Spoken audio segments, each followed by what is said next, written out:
Hello and welcome back to the channel. So it's been a while now since I've done a video. Unfortunately real life's got in the way, but in the meantime of work and other things I've managed to get my first kind of Necromunda gang underway. So this is kind of a custom gang that I've built. I'm going to be doing Armies on Parade this year with my Necromunda. So what I've done is I've basically themed these around the Sump Sea. So these are what I call the Sump Sea Scavs. So they're kind of a custom warband. I've kind of kit bashed a lot of things together just to kind of make them how I want. I needed a bit of a fun project to kind of get me back into the swing of things really and get myself painting again. But I really enjoyed doing these. So these are a real big mix of different kits. So I've used quite a lot of old kits, quite a lot of new kits. These are essentially going to be the attackers on my armies on display board. So I'm going to have my Orlocks on their Scrapsea salvage boat that I've built. I'll do a video later on that. It's pretty big, so I'm probably going to need a lot more space. But basically the Orlocks, they're out there finding the scrap that's sunk into the Sump Sea, bringing it up, selling it, seeing if they can find some Xenotech. And these guys are a little cult that go around essentially like pirates of the Sump Sea, except pirates with a difference. So what they'll do is they'll not only take your ship, they'll not only take all your money and everything else, they'll also take the corpses of the people that they've killed or prisoners, they'll torture them, they'll turn them, and then they'll essentially inject them with a special mutagen that they worship. So they found this strange green rock in the middle of nowhere, and they essentially brought it back to their gang, and they worship this green rock because it gives them unbelievable powers. They can take a bullet and they'll keep on going, rather than most people will probably get shot and die. But the only downside is exposure to it will pretty much rot you away. So what I've done is as you can see here, I've got some of the gangers. These are converted from all different kits. So I've used all lot kits on them. That'll focus. And I've used the old 40k cultists that were out. I think these were in the Dark Uprising or Dark Imperium box, one of the two. But I've just basically gone through and essentially converted them. So like this guy would have had a hand weapon, he's now got 2 pistols. You'll see the theme of this gang is the neon green. So that's what they get from the exposure. So what they'll do is they'll put the gas that's given off from that green rock into these chem vats on their backs, and that essentially breathes into their respirators. So they breathe it in, it gives them essentially like Bane in a way from Batman. So they'll breathe it in, it'll make him stronger, and they've got little shards of the rock that they've carved into amulets that they wear around their necks. But I've just used basically simple little conversions, nothing too major on these. Like this guy's just got a hand swap for a flamer. This guy here, he's just got a hand flamer and a dagger, those type of things. He's just got 2 pistols. I do have my spare base here all ready to go. That's going to be for the leader of the HQ, but I'm trying to find the model because I've lost it quite a while ago and I can't remember where I put it. It's the old Warhammer Fantasy Nurgle priest. So he's like a big fat guy with a robe. He's got like a pole thing with a Nurgle sign on top and a scroll in his hand. So what I'm going to do, I'm essentially going to convert him up to look in the same way of these guys.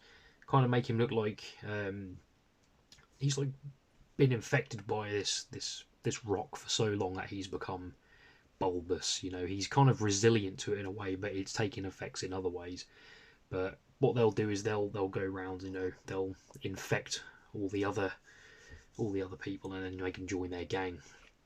So what I've done with these are the I like to call them the mutagen zombies. So these are the old Warhammer Fantasy zombie kits. Sorry, it's not focusing very well. So these are the old Warhammer Fantasy zombie kits. I've converted them, so I've basically cut the jaws off. I've put the robotic bits on. So this was the robotic arm from one of the Cyber Mastiffs, I think. This guy here, he's pretty much just a normal plague zombie. except most of these zombies also have their jaws cut off, because if you get bitten by them, you know, you don't want to exactly turn into them. But they will quite happily go on board other people's ships, you know, attack them and things. As you can see, he's got a restraint collar on, so if he gets a bit too nibbly or too attacky, they'll just basically set off the collar and detonate him. That's what I've essentially kind of themed these around, is so most of these zombies, you know, they've got their bones and things and their guts hanging out, but they also have C4 packs strapped to their waist. So he's got one belted around his waist. So what they'll do is, you know, if the gang feels like they're losing, they'll just send one of the zombies onto the ship and just detonate her, because, well, as a zombie, no one cares. So this guy here, he's the same. He's basically just holding the charge pack. I've given them all the glowing green eyes as well, so they've all got kind of the same look. This one is just a normal one with a shock explosive collar. This one here, what I've done is I've converted him so he's basically got some sort of stim injector. So what will happen is this one, he's still got his jaw, so he's classed as like a berserker. So what he'll do is they'll chuck him onto a boat, you know, or unleash him from a cage, and the controller, who I will make eventually, he pushes a button, all these stim injectors get pumped into the body, and he just goes on like a mad rampage until either he rips himself apart or somebody else rips him apart. But these were really good fun to do, you know. These were a nice little bit of a creative outlet. So like this guy here, he's got a massive hole through his torso, you know. But that's not going to stop a plague zombie. He's also got one of the Cyber Mastiff legs, so you know, just something, a little bit of an extra weapon for it to have. They were a very nice little creative outlet to do, really. I did kind of enjoy the conversion aspect of things. Obviously, painting other people's stuff, you know, I have to paint what they've sent me. Whereas these were nice to just, you know, pick up my bits box, just rummage through and think, you know, what can I stick on this? What can I stick on that? You know, his arm's just snapped in half. I'll change it for this or change it for that. And you know, it was just really, really nice to do something different. So I'm hoping that I can get a few more models. I'm going to visit my local store soon and see if I can get some old Chaos Hounds, and I want to do them in the same way as the zombies. You know, sticking like C4 packs on them and things. Just, you know, just because I can. I do want to add more to the gang, so I'm going to probably get some more cultists at some point, because there are actually alternative models still in the range of the cultists. So these are, I think these were from the cheap little £5 or £6 box where you only got like 4 or 5 models, and I think my other half bought me these one Christmas, just because I wanted some really cool models to paint, and obviously I got round to them about 6 years later. But there's one with a sword. I think there's one with like a banner pole. I think there's some more hand weapon options and things, but I do have a lot more Orlock based things, and I do have some other bits and bobs in my little box just to add to them. But obviously they need the HQ. I want to try and get an Ogryn of some sort as well, probably an Imperial Guard one, and convert them up to be the same way as those zombies, so it's more like a wrecker. So that guy will literally just be clad out in armour, chucked onto a boat or unleashed from a cage and just set on them. But obviously my Orlocks have their boat. These guys will be getting their own one. I'm just waiting for the right model, the right toy to turn up. Most of the toy that I used for the Orlocks one was a Playmobil one. It's perfect scale. You know, once you've ripped all the internals out and stuff, you're just bound to a basic plastic toy. It's perfect scale for 40k. So I'm going to try and find some sort of shark fishing boat where they've got cages and things. So then what I'm going to do is I'm going to make a few of my own cages from old resin sprue and what have you, and I'm going to have some of these guys locked into the cages on the sides of the boats. So then obviously once they ram their boat into the side of another, the cage will open, slam down onto the vessel, and they'll just jump out and start ripping people apart or exploding. I do obviously have a lot more plans for Necromunda as well. I've still got another 3 gangs that I want to do. They're still all in the pipeline. Obviously I am working at a lot slower pace at the minute because I have just picked up a few commissions that I'm doing. So I'm back on that front again.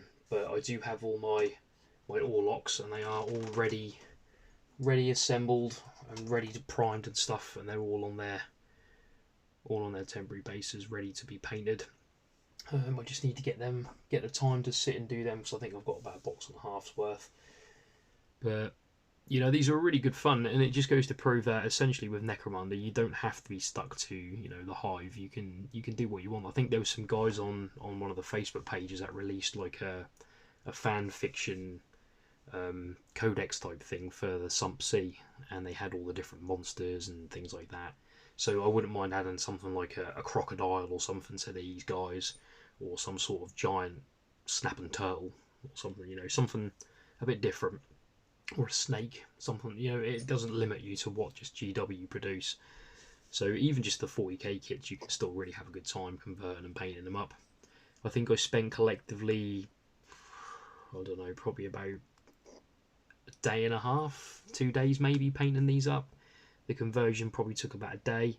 I think I did do these on a weekend at some point, but you know, I was really happy with these, how these turned out, and they kind of spurred me on a little bit to get more Necromunda done.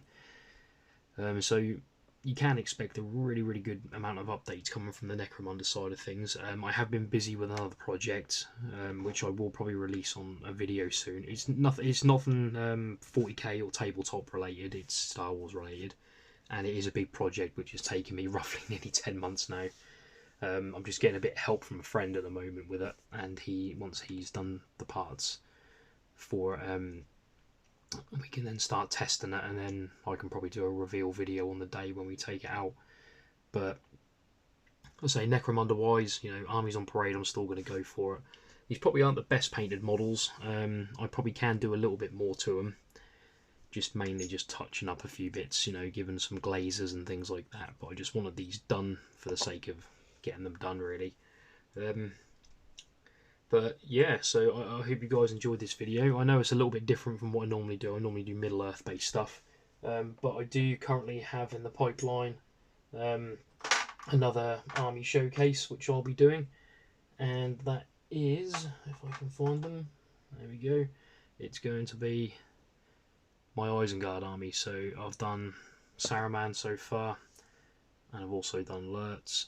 I've got a few more on my desk at the moment, but they won't be getting done for a few weeks yet, because I'm just waiting on a few more models to turn up, and then once everything's primed, I can kind of get churning through them.